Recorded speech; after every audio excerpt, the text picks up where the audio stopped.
നമുക്ക് നിധിയുടെ സുധീഷിന്റെ നാളത്തെ നല്ലൊരു കഥ കേട്ടാലോ? വീഡിയോ ഇഷ്ടപ്പെടുവാണെന്ന് ഹൈപ്പ് ചെയ്യാൻ മറക്കരുതേ. ആദ്യമായി കാണുന്നവരാണെങ്കിൽ സബ്സ്ക്രൈബ് ചെയ്യാനും മറക്കരുത് കേട്ടോ. അങ്ങനെ നമ്മൾ കാണുന്ന ഒടുവിൽ സുധീഷിന് വല്ലാത്തൊരു സങ്കടം വരുന്നു. കാരണം നിധി ഡിവോഴ്സ് ആഗ്രഹിക്കുന്നുണ്ട്. ഇനി എന്ത് ചെയ്യണമെന്ന് പോലും അറിയത്തില്ല. സുധീഷിനെ സമാധാനിപ്പിക്കാനായിട്ട് സുഭാഷൊക്കെ ചെല്ലുന്നുണ്ട്. പക്ഷേങ്കിൽ സുധീഷ് പറഞ്ഞു, എനിക്കറിയാം, ഇതുവരെ ആയിട്ടും നിങ്ങൾ ഇതിനെതിരെ എന്തെങ്കിലും പറഞ്ഞിട്ടുണ്ടോ? നിങ്ങൾക്ക് അവളോടൊന്ന് പറഞ്ഞ് മനസ്സിലാക്കാൻ മേലായിരുന്നോ?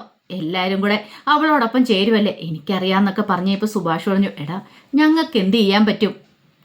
ഇതിപ്പം അവളായിട്ടെടുത്ത തീരുമാനം അവൾ ഈ വീട് വിട്ടു പോകാനായിട്ട് ഞങ്ങൾ ഒരിക്കലും ആഗ്രഹിക്കുന്നില്ല. നീതി ഈ വീട്ടിൽ തന്നെ കാണണമെന്ന ഞങ്ങളുടെ ആഗ്രഹം. സുധീഷ് പറഞ്ഞു, നിങ്ങളിതൊക്കെ പറയും, പക്ഷേ എങ്കിൽ നിങ്ങൾക്ക് എന്തെങ്കിലും ഒരു വാക്ക് അവളോട് പറഞ്ഞുകൂടെ? അവൾ ആ താലിമാല ഊരി തന്നപ്പോഴാണെങ്കിലും ശരി, അല്ലാതെ ഡിവോഴ്സിന്റെ കാര്യം പറഞ്ഞപ്പോഴാണെങ്കിലും ശരി, നിങ്ങൾ എന്തെങ്കിലും എതിർത്തൊരു വാക്ക് പറഞ്ഞോ? അപ്പൊ അവൾക്ക് തോന്നുന്നേ നിങ്ങളെല്ലാവരും അവളെ സപ്പോർട്ട് ചെയ്ത് നിൽക്കുന്നതായിട്ടല്ലേ? സുഭാഷ് പറഞ്ഞു, എടാ അതിന് അവൾ സ്വന്തമായിട്ട് തീരുമാനം എടുക്കുന്നതിന് ഞങ്ങൾക്ക് എന്തേലും പറയാൻ പറ്റുമോ? നീ ഒന്ന് ആലോചിച്ച് നോക്കിയേ. ഇപ്പം അവളുടെ തീരുമാനം അങ്ങനെയാണ്, ഞങ്ങൾക്ക് എതിർക്കാൻ പറ്റില്ല. ഒന്നാമത്തെ കാര്യം, നിങ്ങൾ സ്നേഹിച്ച് കല്യാണം കഴിച്ചവരല്ല. അപ്രതീക്ഷിതമായിട്ട് അങ്ങനെ നിന്റെ മുന്നിൽ താലി ചാർത്താൻ വേണ്ടി നിന്ന് തരേണ്ടതായിട്ട് വന്നു അവൾക്ക്. അപ്പം അവളോട് നിർബന്ധിക്കാൻ പറ്റുമോ നിന്റെ ഭാര്യയായിട്ട് ജീവിക്കാനായിട്ട്? അത് ഞങ്ങൾക്ക് പറ്റുന്ന കാര്യമാണോ? വേണ്ട, ആരും ഒന്നും പറയണ്ട. പക്ഷെ ഒരു കാര്യം ഞാൻ പറയാം, എൻ്റെ ജീവിതത്തിലൊരു പെണ്ണുണ്ടെങ്കിൽ അത് അവൾ മാത്രമായിരിക്കും. അതിനൊരു മാറ്റം ഉണ്ടാകാൻ പോകുന്നില്ല. ഹരീഷ് പറഞ്ഞു, ഇങ്ങനെ പറഞ്ഞതുകൊണ്ടൊന്നും ആയില്ല. ഇങ്ങനെ പറഞ്ഞാലൊന്നും നിധിയെടുത്തി സുധീഷേണൊപ്പം ജീവിക്കുമെന്ന് എനിക്ക് തോന്നുന്നില്ല. പിന്നെ എന്താടാ, പിന്നെ ഞാൻ എന്താ ചെയ്യേണ്ടതെന്ന് ചോദിച്ചു. അപ്പോഴേക്ക് ഹരീഷ് പറഞ്ഞു, അതെ, ഈ ദേഷ്യമൊക്കെ കളഞ്ഞിട്ട് വേറെന്തെങ്കിലും ചെയ്യാൻ നോക്ക്, അല്ലാതെ ഇതും കൊണ്ടൊന്നും ഒരു കാര്യമില്ലെന്ന് പറഞ്ഞിട്ട് ഹരീഷ് വർക്ക്ഷോപ്പിലേക്ക് പോയി. അങ്ങനെ വർക്ക്ഷോപ്പിൽ ചെന്ന് പണി തുടങ്ങി കുറച്ച് സമയം കഴിഞ്ഞ് കഴിഞ്ഞപ്പോൾ നീതു വർക്ക്ഷോപ്പിലേക്ക് വരുന്നേ. നീതു വന്നു കഴിഞ്ഞപ്പോൾ ഹരീഷ് ആകെപ്പട വല്ലാത്തൊരു മൂഡ് ഓഫിലാണ് ഇരിക്കുന്നത്. അപ്പം നീതു ഇങ്ങനെ വാതോരാ കാര്യങ്ങൾ സംസാരിക്കുക. ഹരീഷ് ഒന്നും മിണ്ടുന്നില്ല. ഇതെന്താ ഹരീഷേ, ഇതെന്ത് പറ്റി? ഞാൻ എത്ര സമയം ഓരോന്ന് സംസാരിച്ചുകൊണ്ടിരിക്കണേ, എന്നോട് തിരിച്ചൊന്നും പറയാനില്ലേ? അതിപ്പം ഞാൻ എന്ത് പറയാനായിട്ടോ? ഓ, എന്ത് ചോദിച്ചാലും ഇങ്ങനെയൊക്കെ തന്നെയാണല്ലോ. അപ്പം എന്നെ ഇഷ്ടമില്ലേന്നേ? ആ, ഇഷ്ടമുണ്ടല്ലോ. ഓ, ഇഷ്ടം ഉണ്ടാഞ്ഞിട്ടാണോ ഇങ്ങനെയൊന്നും മിണ്ടാതിരിക്കുന്നേ? അപ്പോഴേക്ക് ഹരീഷ് പറഞ്ഞു, അതൊന്നും അല്ല, എൻ്റെ മനസ്സിൽ വേറെ ചില പ്രശ്നങ്ങൾ. എന്ത് പ്രശ്നങ്ങൾ? എന്നോട് പറ, പരിഹാരം ഉണ്ടാക്കാൻ പറ്റുന്നതാണെ നമുക്കുണ്ടാക്കാം. അത് സുധീഷേൻ്റെ നിധിയടുത്തയുടെ കാര്യം ഞാൻ ഓർക്കണേ. അവർക്ക് എന്തു പറ്റി? അവർ സ്നേഹിച്ച് കല്യാണം കഴിച്ചവരല്ലേ, അവർ സുഖമായിട്ട് ജീവിക്കുന്നില്ലേ? അവരുടെ ജീവിതത്തിൽ കുറച്ച് പ്രശ്നങ്ങളും കാര്യങ്ങളൊക്കെ ഉണ്ട്. പ്രശ്നങ്ങളോ? അതേനെ. ഓ, കല്യാണം സ്നേഹിച്ച് കല്യാണം കഴിച്ചവരുടെ ഇടയ്ക്ക് ഇങ്ങനെ പ്രശ്നം ഉണ്ടാവാനായിട്ടാ? ഇപ്പം നമ്മളൊക്കെയാണ് കല്യാണം കഴിഞ്ഞിട്ടുണ്ടെങ്കിൽ നല്ല അടിപൊളിയായിട്ട് ജീവിക്കും, നമ്മൾ നല്ല കപ്പിൾസ് ആയിരിക്കും, ആണോ? പിന്നല്ലാതെ നമ്മൾ നല്ല മാതൃകാ ദമ്പതികളായിട്ട് ജീവിക്കും. അല്ലെങ്കിൽ ഹരീഷിന് സംശയം ഉണ്ടോയെന്ന് ചോദിച്ചു. ഹരീഷ് പറഞ്ഞു, എനിക്കറിയില്ല. അന്നെങ്കിൽ ഹരീഷ് കാണാൻ പോകുന്നതല്ലേ ഉള്ളൂ. ഇതിപ്പോൾ സ്നേഹിച്ച് കല്യാണം കഴിച്ചവരുടെ ഇടയ്ക്ക് എന്ത് പ്രശ്നമാണ് എനിക്കൊന്നും മനസ്സിലാകുന്നില്ല. അല്ലെങ്കിൽ പിന്നെ ഇഷ്ടമില്ലാതെ കല്യാണം കഴിച്ചവരാണ് അങ്ങനെ ഓർക്കാം. ഹരീഷിന് പറയാൻ പറ്റില്ലല്ലോ കല്യാണം കഴിക്കാനുള്ള സാഹചര്യം എന്താ ഏതാന്നൊക്കെ. അതുകൊണ്ട് ഹരീഷ് അതിനെക്കുറിച്ച് കൂടുതലായിട്ടൊന്നും പറയാൻ പോയില്ല. അപ്പോഴേക്കും നീതു പറഞ്ഞു, അതെ, അതിനെക്കുറിച്ചൊന്നും ഓർത്തിട്ടെ. ഹരീഷ് വിഷമിക്കൊന്നും വേണ്ട, അവർ തമ്മിലുള്ള പ്രശ്നം അവർ തമ്മിൽ തീർത്തോളും. അല്ലെങ്കിൽ ഞാൻ ഒരു ഐഡിയ പറയാം. എന്താ? ഇനിയിപ്പം അവർ തമ്മിലുള്ള പ്രശ്നം മാറണമെങ്കിലേ ഒരു കാര്യം ചെയ്യാം, നിധിയടുത്തോട് കുറച്ച് ദിവസം നിധിയടുത്തോടെ വീട്ടിൽ പോയി നിൽക്കാൻ പറ. വീട്ടിൽ പോയി നിൽക്കാനോ? അതേന്നെ. അപ്പം സുധീഷ് ഏട്ടന് നിധിയടുത്തെ മിസ് ചെയ്യും, കാണാനൊക്കെ തോന്നും. അല്ലെങ്കിൽ കുറച്ച് ദിവസം മിണ്ടാതിരിക്കാൻ പറ, ഒരു പൊസസീവ്നെസ് ഒക്കെ ഉണ്ടാവട്ടെ എന്ന് പറഞ്ഞു. അത് കേട്ട് കഴിഞ്ഞപ്പോൾ ഹരീഷ് പറഞ്ഞു, ദൈവത്തെ ഓർത്ത് ഇതുപോലെയുള്ള ഉപദേശങ്ങളൊന്നും വേണ്ട, ഒന്ന് നിർത്താവോ? കാരണം അതൊന്നും നടക്കുന്ന കാര്യമല്ലെന്ന് ഹരീഷിനറിയാം. നീതു പറഞ്ഞു, ഓ, എങ്കിൽ പിന്നെ ഞാനൊന്നും പറയുന്നില്ല. ഒരു നല്ല കാര്യം പറഞ്ഞു തരുമ്പോൾ അത് ഇഷ്ടപ്പെട്ടില്ലെങ്കിൽ പിന്നെ എന്ത് ചെയ്യാൻ പറ്റും? ഹരീഷ് പറഞ്ഞു, നല്ല കാര്യമാണെന്ന് എനിക്ക് തോന്നില്ല, അതുകൊണ്ടാ. ഇനി നീ കൂടുതലൊന്നും പറയണ്ട. നീതു പറഞ്ഞു, വേണ്ടെങ്കിൽ വേണ്ട, ഞാനിപ്പോൾ ഇതിനെക്കുറിച്ചൊന്നും പറയണില്ല. അപ്പോഴേക്കും ഹരീഷ് ചോദിച്ചു, അല്ല, നിന്റെ വീട്ടിൽ എന്തായ കാര്യങ്ങൾ? നിന്റെ അച്ഛൻ ഇന്നലെ നിന്നെ വിളിച്ചോണ്ട് പോകാൻ ശ്രമിച്ചല്ലോ, വീട്ടിൽ ചെന്ന് ഇപ്പം അച്ഛൻ നിന്നെ വഴക്കു പറഞ്ഞു. ഓ, അതൊക്കെ അതിൻ്റെ വഴിക്ക് നടക്കുന്നേ, അതൊന്നും നമ്മൾ മൈൻഡ് ആക്കേണ്ട കാര്യമില്ല. ഞാൻ പറഞ്ഞിട്ടുണ്ട്, എൻ്റെ ജീവിതത്തിൽ ഒരു പുരുഷനുണ്ടെങ്കിൽ അത് ഹരീഷ് മാത്രമായിരിക്കുന്നു, അല്ലാതെ വേറെ ആരും വരാൻ പോകുന്നില്ലെന്ന് അവർക്കറിയാം. പിന്നെ അവരൊന്ന് ബലം പിടിച്ചു നോക്കുന്ന. പിന്നെ എൻ്റെ ചേട്ടൻ എന്ന് പറഞ്ഞ ഒരുത്തനുണ്ട്, അവനിവിടെ ഇല്ലാത്ത ഭാഗ്യം. ഇൻ്റർവ്യൂവിനൊന്നും പോയിട്ട് 2-3 ദിവസമായി. വന്നു കഴിഞ്ഞിട്ടുണ്ടെങ്കിൽ അതാണ് പ്രശ്നം. വന്നു കഴിഞ്ഞാൽ അറിഞ്ഞിട്ടുണ്ടെങ്കിൽ ഓരോന്നിങ്ങനെ കുരുന്ന് പറഞ്ഞുകൊണ്ടിരിക്കും. എനിക്ക് ദേഷ്യം വരുമെന്ന് പറഞ്ഞു. അപ്പോഴാണ് നീതുവിൻ്റെ ചേട്ടനോട് ബൈക്കേ പോന്നെ. അവൻ കണ്ടു നീതു വന്ന് വർക്ക്ഷോപ്പിൽ വന്ന് സംസാരിച്ചുകൊണ്ടിരിക്കണേ. അവന് സഹിച്ചില്ല ആ കാഴ്ച കണ്ടു കഴിഞ്ഞപ്പോഴത്തേനും. നീതു ഹരീഷും കൂടെ ഭയങ്കര അടുപ്പത്തിൽ ഇങ്ങനെ സംസാരിക്കുന്ന കാഴ്ച കണ്ടിട്ടാണ് അവൻ വീട്ടിലേക്ക് ചെല്ലുന്ന സമയത്ത് നീതുവിൻ്റെ അച്ഛനാണെങ്കിൽ ഓട്ടോറിക്ഷ ഓടിച്ച് ഉച്ചമയക്കത്തിലായിരുന്നു.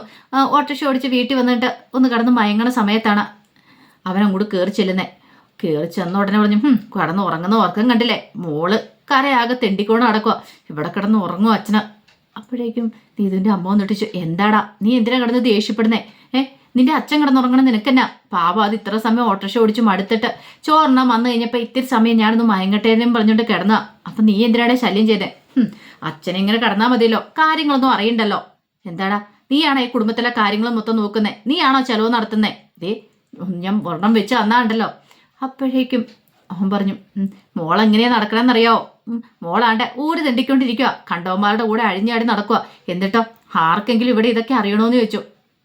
ആ സമയത്ത് നീതുവിൻ്റെ അമ്മ പറഞ്ഞു, നീ എന്തൊക്കെയാ പറയണേ? നിനക്ക് വിശന്ന് കഴിയുമ്പോൾ തലയ്ക്ക് ഭ്രാന്താന്ന് തോന്നേ. കഴിക്കാൻ എടുത്തോണ്ട് തരാമെന്ന് പറഞ്ഞുകൊണ്ട് ചോറും കറിയൊക്കെ എടുത്തോണ്ട് കൊടുക്കുക. അങ്ങനെ അവരിരുന്ന് കഴിച്ചുകൊണ്ടിരിക്കുക. അപ്പോഴേക്കുമാണ് നീതു അങ്ങോട്ടേക്ക് വരുന്നത്. നീതു വന്നു കഴിഞ്ഞപ്പോഴത്തേനും അവൻ ചാടി എഴുന്നേറ്റു. എന്നിട്ട് ചോദിച്ചു, നീത് എവിടെയായിരുന്നു ചോദിച്ചു. ഞാൻ എവിടെയാണെങ്കിൽ ചേട്ടൻ എന്താ? എടി നീ അവനുമായിട്ട് കൊഞ്ചു കഴിയാൻ പോയതല്ലേ, ഞാൻ കൺട്രി നാണം ഉണ്ടോടി നിനക്ക് എന്നൊക്കെ പറഞ്ഞുകൊണ്ട് അലറി വിളിക്കുമ്പോഴത്തേനും നീതുവിൻ്റെ അച്ഛനും എഴുന്നേറ്റു. എന്താടാ എന്താ പ്രശ്നം? അച്ഛനൊന്നും അറിയണ്ടല്ലോ, നാണക്കേട് എനിക്കാ. ഞാൻ പുറത്തിറങ്ങി നടക്കുമ്പോൾ ഓരോരുത്തരൊക്കെ പറയണേ, എടി ആ മെക്കാനിക്കുമായിട്ട് നിനക്ക് എന്താടി അടുപ്പം? നീ എന്തിനാടി അവിടെ പോയിന്ന് വർത്താനം പറഞ്ഞുകൊണ്ടിരുന്നേ? മെക്കാനിക്കുമായിട്ടോ? എനിക്കേ ഹരീഷിന് ഇഷ്ടമോ, അതുകൊണ്ട് ഞാൻ അവിടെ പോയിന്ന് വർത്താനം പറഞ്ഞു. താറുതല പറയണോ എന്ന് ചോദിച്ചോണ്ട് കൈ വാങ്ങിക്കൊണ്ട് അവൻ വരുവാണ്. നീതു പറഞ്ഞു, എനിക്ക് ഹരീഷിനെ ഇഷ്ടമാന്ന് പറഞ്ഞ ഇഷ്ടമാണ്, അതിനൊരു മാറ്റം ഉണ്ടാകാൻ പോകുന്നില്ല. അപ്പോഴേക്കും നീതുവിൻ്റെ അമ്മ പറഞ്ഞു, എടി നീ പ്രേമിക്കുവാണെങ്കിൽ നേരെ ചൊവ്വ ഒരുത്തനെ പ്രേമിക്കാമല്ലേ, നല്ല ഒരുത്തനെ. ഇത് കണ്ട കുപ്പത്തൊട്ടി കിടക്കുന്നവനെ ആണ്ടി പ്രേമിക്കുന്നത്. ഓ അപ്പം നല്ല വീട്ടിലുള്ളവനാണ് പ്രേമിച്ചാൽ കുഴപ്പമില്ല, കെട്ടിച്ച് തരുമായിരിക്കും അല്ലേ? അത് കേട്ടപ്പം നീതുവിൻ്റെ ചേട്ടൻ പറഞ്ഞു, താറുതല പറയുന്നോടി. പിന്നെ താറുതലയൊന്നും അല്ല പറഞ്ഞേ, ഒരു കാര്യം ഞാൻ പറഞ്ഞേക്കാം. ഹരീഷിനെ എനിക്ക് ഇഷ്ടമാണ്, ഈ അടുത്ത കാലത്ത് അവൻ എന്നോട് ഇഷ്ടമാണെന്ന് പറഞ്ഞിരിക്കുന്നത്. നിങ്ങളായിട്ട് അതെങ്ങാനും മുടക്കിയിട്ടുണ്ടോ ഉണ്ടല്ലോ, പിന്നെ ഞാൻ വെറുതെ ഇരിക്കില്ല എന്ന് പറഞ്ഞു. അപ്പോഴേക്കും നീതുവിൻ്റെ ചേട്ടൻ പറഞ്ഞു, നീ എന്ത് ചെയ്യൂടി എന്ന് ചോദിച്ചു. എന്ത് ചെയ്യുന്നു ഞാൻ കാണിച്ചു തരാം. അത് കേട്ടപ്പത്തിനും അവൻ തല്ലാൻ ചെന്നു. നീതു വിട്ടുകൊടുത്തില്ല. എന്നാ തല്ല്, എന്നെ അങ്ങോട്ട് തല്ലൊന്ന് കാണട്ടെ എന്ന് പറഞ്ഞു. അവൻ തല്ലി. നീതു വിട്ടുകൊടുത്തില്ല. നീതു തിരിച്ചും തല്ലുവാണ്. അങ്ങോട്ടും ഇങ്ങോട്ടും ഭയങ്കര അടി അവിടെ കിടന്നിട്ട്. അപ്പോഴേക്കും നീതുവിൻ്റെ അച്ഛനും അമ്മയും കൂടെ ഇടപെട്ട് രണ്ടുപേരെ മാറ്റി വിടുവാണ്. നീതുവിൻ്റെ അമ്മ പിടിച്ചു. എന്നിട്ട് വെച്ചു, എന്താടി നീ കാണിക്കണേ? ഏത് സമയത്താണോ നിന്നെപ്പോലെ ഉണത്തിന് പ്രസവിച്ചേ? നീതു പറഞ്ഞു, ഞാൻ പറഞ്ഞു എന്നെ പ്രസവിക്കാനായിട്ട്. ഞാൻ പറഞ്ഞു എന്ന് ചോദിച്ചു. എന്തേലും പറയാൻ പറ്റുമോ അവർക്ക്? ഒരു കാര്യം ഞാൻ പറഞ്ഞേക്കാം, എനിക്ക് അവനെ ഇഷ്ടമാണ്. നിങ്ങളൊക്കെ എന്തൊക്കെ പറഞ്ഞാലും എനിക്ക് അവനെ ഇഷ്ടം തന്നെയാ. നീതുവിൻ്റെ അച്ഛൻ പറഞ്ഞു, എടി അവനെക്കുറിച്ച് നിനക്കറിയാവോ? അവൻ്റെ വീട്ടുകാരെ കുറിച്ച് അറിയാവോ? 4-5 ആണുങ്ങൾ മാത്രം താമസിക്കുന്ന വീട്. ആർക്കും ഒരു അഭിപ്രായമില്ല കുടുംബത്തെക്കുറിച്ച്. ആയിക്കോട്ടെ അച്ഛാ, എനിക്ക് പക്ഷേ ഹരീഷിനെ കുറിച്ച് നല്ല അഭിപ്രായം തന്നെയാണ് ഉള്ളത്. അവൻ നല്ലവനാന്ന് അറിഞ്ഞിട്ട് തന്നെ ഞാൻ അവനെ സ്നേഹിച്ചത്. ഇനിയിപ്പം നിങ്ങൾ എന്തൊക്കെ പറഞ്ഞാലും എനിക്ക് അവനെ തന്നെ മതിയെന്ന് പറഞ്ഞു. പെട്ടെന്ന് നീതുവിൻ്റെ അമ്മ ഇങ്ങോട്ടേക്ക് പാടിയെന്ന് പറഞ്ഞുകൊണ്ട് നീതുവിനെ പിടിച്ചു വലിച്ചു അപ്പുറത്തെ മുറിയിലേക്ക് കൊണ്ടുപോയി. ആ സമയത്ത് നീതുവിൻ്റെ ഏടൻ ദേഷ്യപ്പെട്ട് ഇറങ്ങിപ്പോയി. നീതുവിൻ്റെ അച്ഛൻ പറഞ്ഞു, സമാധാനത്തോടെ ഒന്ന് കിടന്ന് മയങ്ങാൻ വന്ന, എല്ലാത്തിനും അഹങ്കാരം പിടിച്ചിരിക്കുക, സ്വസ്ഥതയുടെ സമാധാനത്തോടെ 5 മിനിറ്റ് കിടക്കാൻ പോലും സമ്മതിക്കില്ല എന്നും പറഞ്ഞ് ദേഷ്യപ്പെട്ട് ഡ്രസ്സ് എടുത്തിട്ട് പുറത്തേക്ക് അങ്ങോട്ട് ഇറങ്ങിപ്പോയി. ഈ സമയം നീതുവിൻ്റെ അടുത്ത് എന്നിട്ട് നീതുവിൻ്റെ അമ്മ പറഞ്ഞു, എടി അഹങ്കാരി, നീ എന്തൊക്കെയാ വിളിച്ചു പറഞ്ഞത്? പിന്നെ ഞാൻ പറയാനുള്ള കാര്യങ്ങളൊക്കെ അല്ലേ പറഞ്ഞേ, ഇങ്ങനെയാണ് നിന്റെ ചേട്ടനോട് പെരുമാറുന്നേ. നീ എന്തിനാടി അവനെ തല്ലാൻ പോയത്? അപ്പൊ എന്നെ തല്ലിയത് അമ്മ കണ്ടില്ലേ? അപ്പൊ അതമ്മ നോക്കിക്കൊണ്ട് നിൽക്കുമായിരുന്നല്ലോ, അതിനമ്മയ്ക്ക് കുഴപ്പമില്ലേ എന്നും പറഞ്ഞോണ്ട്. അതെ, ഇങ്ങോട്ട് തല്ലിയിട്ടുണ്ട്, ദേഹം നൊന്ത് കഴിഞ്ഞിട്ടുണ്ടെങ്കിൽ എനിക്ക് ദേഷ്യം വരും, ഞാൻ ചിലപ്പോൾ തിരിച്ചു തല്ലിന്നിരിക്കും. അവൻ എന്നെ തല്ലാനായിട്ട് എന്താ അധികാരം ഇരിക്കുന്നത്? അവനേക്കാളും 100 ഭേദം ഹരീഷ് തന്നെയാണ്. ഇവൻ ജോലിയും കൂലിയും ഇല്ലാതെ തേരാവാരം നടക്കുമല്ലേ, ഇന്റർവ്യൂ ആണെന്നും പറഞ്ഞ് എങ്ങോട്ടേലും പോവും, 2 ദിവസം കഴിയുമ്പോൾ തിരിച്ചു വരും. പക്ഷെ ഹരീഷിന് അന്തസ്സായിട്ടൊരു ജോലിയുണ്ട്, അവൻ അന്തസ്സായിട്ട് ജോലി ചെയ്ത് തന്നെ ജീവിക്കണേ. എന്നിട്ട് ഓരോ കുറ്റം പറഞ്ഞുകൊണ്ട് വന്നിരിക്കുന്നു. അത് കേട്ട് കഴിഞ്ഞപ്പോൾ ഇതിൻ്റെ അമ്മ പറഞ്ഞു, നിന്റെ മോഹം നടക്കാൻ പോകുന്നില്ലടി, ഒരിക്കലും നടക്കാൻ പോകത്തില്ല. നീ വെറുതെ അതിന് വെച്ച വെള്ളം അങ്ങോട്ട് വാങ്ങി വെച്ചാരെ, അവനുമായിട്ടുള്ള ബന്ധം നടക്കുന്നുള്ള പ്രതീക്ഷയൊന്നും നിനക്ക് വേണ്ടാന്ന് പറഞ്ഞ് കുറെ ചീത്ത പറഞ്ഞു. നീതുവും വെല്ലുവിളിച്ചു. ഇതേ സമയത്ത് നീതുവിൻ്റെ ചേട്ടൻ എന്ത് ചെയ്തു, തൻ്റെ കുറെ കൂട്ടുകാരെയും വിളിച്ചുകൊണ്ട് നേരെ ഹരീഷിൻ്റെ വീട്ടിലേക്ക് ചെല്ലുവാണ്. അങ്ങനെ ചെല്ലുമ്പോൾ ഭാസ്കരൻ പുറത്തിരിക്കുന്നുണ്ടായിരുന്നു. ഭാസ്കരനോട് ഇവിടെ ആരും ഇല്ലേന്ന് ചോദിച്ചു. ഭാസ്കരനല്ലേ ആള്. ഭാസ്കരൻ പറഞ്ഞാൽ എന്താ, ഞാൻ ഇവിടെ ഇരിക്കുന്ന കണ്ടില്ലേ? ഓ, നിങ്ങളെയൊക്കെ ആരെങ്കിലും ആളായിട്ട് കരുതുവോ?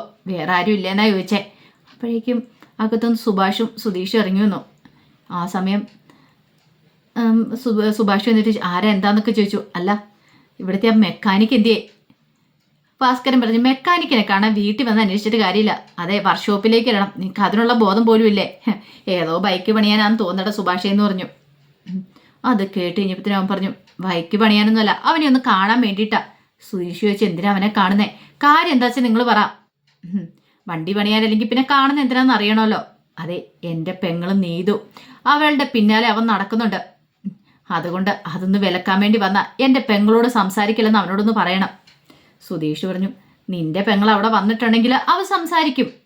അത് നിന്റെ പെങ്ങളെ പറഞ്ഞ് മനസ്സിലാക്കണം, അല്ലാതെ ഹരീഷിനോട് പറഞ്ഞിട്ട് കാര്യമില്ല. ഇത് കേട്ടപ്പം അവൻ്റെ ദേഷ്യം വന്നു. അവൻ പറഞ്ഞു, അതെ, ഒരു കാര്യം ഞാൻ പറഞ്ഞേക്കാം. എൻ്റെ പെങ്ങളെ എങ്ങാനും മയക്കെടുത്ത് ഈ വീട്ടിലേക്ക് കൂട്ടിക്കൊണ്ട് വരാൻ നിന്റെയൊക്കെ അനുജ ശ്രമിച്ചിട്ടുണ്ടെങ്കിൽ അവനെ വെറുതെ വിടത്തില്ല, തീർത്ത് കളയെന്ന് പറഞ്ഞു. സുധീഷ് പറഞ്ഞു, അങ്ങനെയാണെ ഒന്ന് കണ്ടിട്ട് തന്നെ കാര്യം. അങ്ങോട്ടും ഇങ്ങോട്ടും ഒച്ചപ്പാടും ബഹളമായി. ഒടുവിൽ കയ്യാങ്കളിയായി കഴിഞ്ഞപ്പോഴത്തേനും ഒരു വ്യക്തി സുഭാഷ് പിടിച്ചു മാറ്റുന്നുണ്ട് സുധീഷിന് ഭ്രാന്തായി പോയായിരുന്നു ദേഷ്യം കൊണ്ട്. ഒടുവിൽ അവന്മാരെ പറഞ്ഞു വിടുവാണ്. അവന്മാർ ശരിക്കും തല്ല് കൊണ്ടുണ്ടായിരുന്നു സുധീഷിൻ്റെ കയ്യിൽ നിന്ന്. സുധീഷിന് സഹിക്കാൻ പറ്റുന്നതിൽ അപ്പുറമായിരുന്നു. കാര്യം എന്തൊക്കെ പറഞ്ഞാൽ ഹരീഷുമായിട്ട് വഴക്കുണ്ടാക്കെങ്കിലും ഹരീഷിനൊരു പ്രശ്നം വന്നാലോ അല്ലെങ്കിൽ തിരിച്ച് സുധീഷിനൊരു പ്രശ്നം വന്നാലോ രണ്ടുപേരും ഇടപെടും. രണ്ടുപേർക്ക് സഹിക്കാൻ പറ്റുന്ന കാര്യമില്ല. അങ്ങനെ അവന്മാരെ അവിടുന്ന് ഓടിക്കുകയാണ്. അപ്പോൾ അതിൻ്റെ കഥകളൊക്കെയാണ് നമ്മൾ കാണുന്നത്. ആ വിശേഷങ്ങൾക്കായി നമുക്ക് എല്ലാവർക്കും കാത്തിരിക്കാം കേട്ടോ. ഒരിക്കൽ കൂടി എല്ലാവർക്കും ശുഭദിനം നേർന്നുകൊണ്ട് നിർത്തുന്നു.